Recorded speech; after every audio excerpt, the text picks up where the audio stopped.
Hello everyone, welcome back to your Indian medical lecture. नया topic discuss करेंगे हम लोग।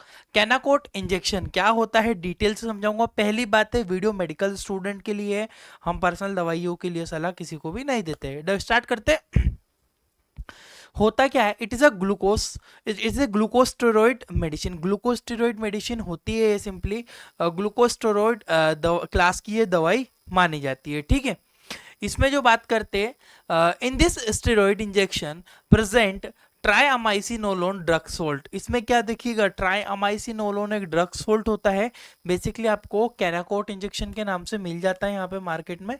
कैनाकोट इंजेक्शन है। कैनाकोट के अंदर जो बेसिकली जो ड्रग सोल्ट पाया जाता है ट्राइअमाइसिनोलोन एसिटोनाइट, जो इंजेक्शन होता है आईपी के अंडर में ही आता है।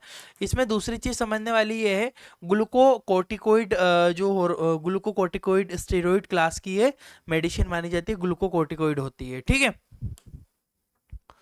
It is use to treatment of various inflammatory condition. अब इलाज में कहाँ पे इस्तेमाल करेंगे, बहुत सारे कुछ इन्फ्लामेशन कंडीशन होती है।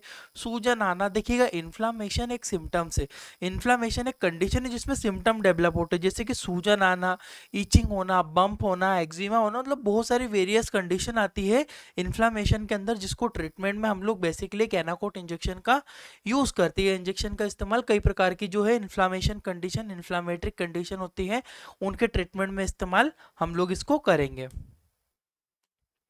देखिएगा यूजेस के बारे में समझते हैं, क्या क्या यूजेस आएंगे।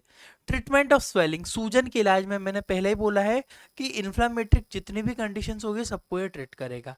एलर्जिक कंडीशन, जितनी भी एलर्जीज होती है उसके ट्रीटमेंट में कैनाकोट इंजेक्शन या ट्राइअमाइसिनोलोन का यूज किया जाएगा। गॉट ट्रीटमेंट, गठिया के इलाज में भी इसका इस्तेमाल किया जाता है।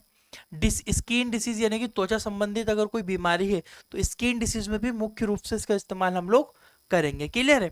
इसके अलावा ऑस्टियो आर्थराइटिस एक कंडीशन बनती है, रूमेटोइड आर्थराइटिस एक कंडीशन बनती है। सोराइसिस ट्रीटमेंट में भी, सोराइसिस मतलब क्या होता है, स्किन से रिलेटेड डिसऑर्डर होता है, इसमें भी इस्तेमाल किया जाता है। एक्जिमा ट्रीटमेंट, एक्जिमा की कंडीशन बनती है, एक्जिमा के इलाज में भी हम लोग इसका इस्तेमाल कैनाकोट इंजेक्शन का पेशेंट की नीड। देखिएगा ये स्टेरॉइड इंजेक्शन है, ये ध्यान रखिएगा, स्टेरॉइड के बहुत ज़्यादा साइड इफेक्ट हो सकते हैं पेशेंट को, सीवियर साइड इफेक्ट भी हो सकते हैं। इस चीज़ का माइंड में बिल्कुल किसी भी प्रैक्टिशनर, डॉक्टर, स्टाफ नर्स को माइंड में होना चाहिए।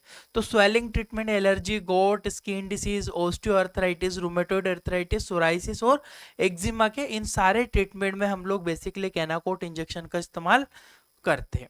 थोड़ा आगे बढ़ता हूं मैं मैकेनिज्म्स के ऊपर। मतलब जो कैनाकोट इंजेक्शन है एक्चुअल में आपकी बॉडी में जाके कैसे काम करेगा, वो कैसे यूज होता है एक्चुअल में, समझिएगा। This injection stop the formation of arachnoid, arachnoid बोलो या आर्किनोइड बोलो, आप जो उसको पढ़ना चाहो। आर्चिनोइड, आर्चिडोनिक एसिड जो होता है, आर्चिडोनिक एसिड जो बनता है वो रोक देता है। कौन रोक देता है, कैनाकोट इंजेक्शन, समझेगा। कैनाकोट इंजेक्शन के नाम से मार्केट में मिलता है, इसके अंदर जो ट्राइअमाइसिनोलोन कंपोजिशन पाया जाता है। ट्राइअमाइसिनोलोन जो बेसिकली काम करता है वो बॉडी में जाके आर्चिडोनिक एक एसिड बनता है, आर्चिडोनिक एसिड की बनने से उसको रोक देता है, आर्चिडोनिक एसिड बनेगा नहीं। और ये आर्चिडोनिक एसिड क्या होता है समझिएगा, arachidonic acid responsible for the formation of the prostaglandin that can cause a inflammation। अब देखिएगा प्रोस्टाग्लैंडिन एक कंपोनेंट है जो कि हमारी बॉडी में जब भी कोई इन्फ्लामेशन, सूजन, एलर्जी, जो भी इन्फ्लामेटरी कंडीशन होती है उसमें हमारा क्या बनता है, सिंपली प्रोस्टाग्लैंडिन बनता है। और प्रोस्टाग्लैंडिन बनेगा कहाँ से, कंपोनेंट है। प्रोस्टाग्लैंडिन बनता है आर्चिडोनिक एसिड से, सबसे पहले बनेगा आर्चिडोनिक एसिड, फिर वो बायोकेमिकल रिएक्शन से प्रोस्टाग्लैंडिन बनेगा और प्रोस्टाग्लैंडिन आगे चल के सूजन कोज करेगा। परंतु हम क्या कर रहे हैं, किसी को सूजन हो रही है, इन्फ्लामेशन हो रही है, जो भी कंडीशन बन रही है इन्फ्लामेशन की, उस कंडीशन में अगर कैनाकोट इंजेक्शन पेशेंट को दिया जाएगा, मींस ट्राइअमाइसिनोलोन दिया जाएगा, तो बॉडी में जाएगा ट्राइअमाइसिनोलोन, जाकर आर्चिडोनिक एसिड जो बन रहा है, आर्चिडोनिक एसिड नहीं बनेगा। आर्चिडोनिक एसिड नहीं बनेगा तो प्रोस्टाग्लैंडिन भी आपका नहीं बनेगा, और प्रोस्टाग्लैंडिन आपका नहीं बनेगा तो इन्फ्लामेशन आपकी रुक जाएगी, इन्फ्लामेशन आपकी खत्म हो जाएगी। इस तरह से इसका कुछ मैकेनिज्म है जो कि आपको माइंड में याद रखना है, क्लियर है। डोजेस की बात करूं, very careful, after the prescription ही इसको यूज किया जाता है 5 से लेकर 40 mg तक अकॉर्डिंग टू नीड, मतलब 5 से लेकर 40 mg तक कितना भी दिया जा सकता है पेशेंट की नीड के according.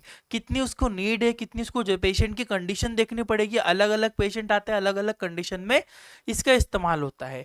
It can be given IM intramuscular ही लगता है और इंट्रा आर्ट्रियल लगता है, मतलब आर्टरीज के अंदर bye perfect doctor, perfect physician के थ्रू ये ही इंजेक्शन जो है आर्टरी में भी दिया जा सकता है, इंट्रा मस्कुलर भी दिया जा सकता है। ये डिपेंड करता है कि पेशेंट की क्या कंडीशन है, किस कंडीशंस को पेशेंट लेकर आया है, किस प्रॉब्लम्स को लेकर आया है, उसके अकॉर्डिंग। याद रखिएगा, इंपॉर्टेंट है, साइड इफेक्ट पढ़ लेते हैं।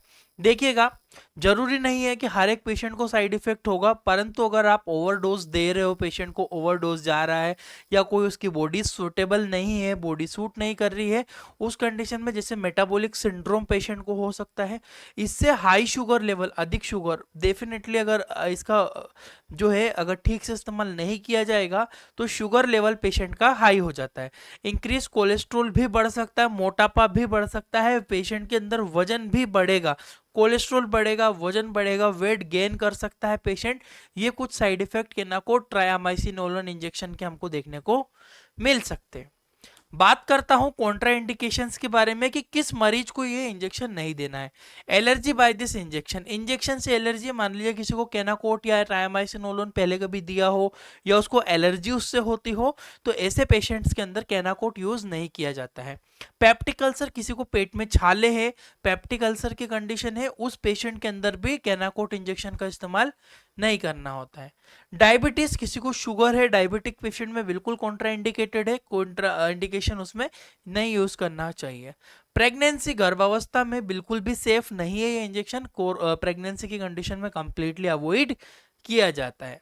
ये एक शॉर्ट वीडियो थी केनाकोट के बारे में। डिटेल से पढ़ने के लिए आप हमारे Indian medical application description comment box में लिंक से आप डाउनलोड कर सकते हो।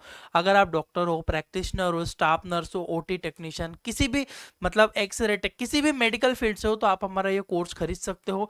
इसमें बेसिकली हम लोग एक बुक प्रोवाइड करते हैं, PDF के फॉर्म में मिलेगी, पूरा कोर्स मिलेगा जिसमें सिखाया जाएगा medicine, disease, treatment, hospital knowledge, A to Z सब कुछ डिटेल से आपको मिलने वाला है। डिस्क्रिप्शन कमेंट बॉक्स में लिंक आप चेक कीजिएगा। Thank you for watching guys.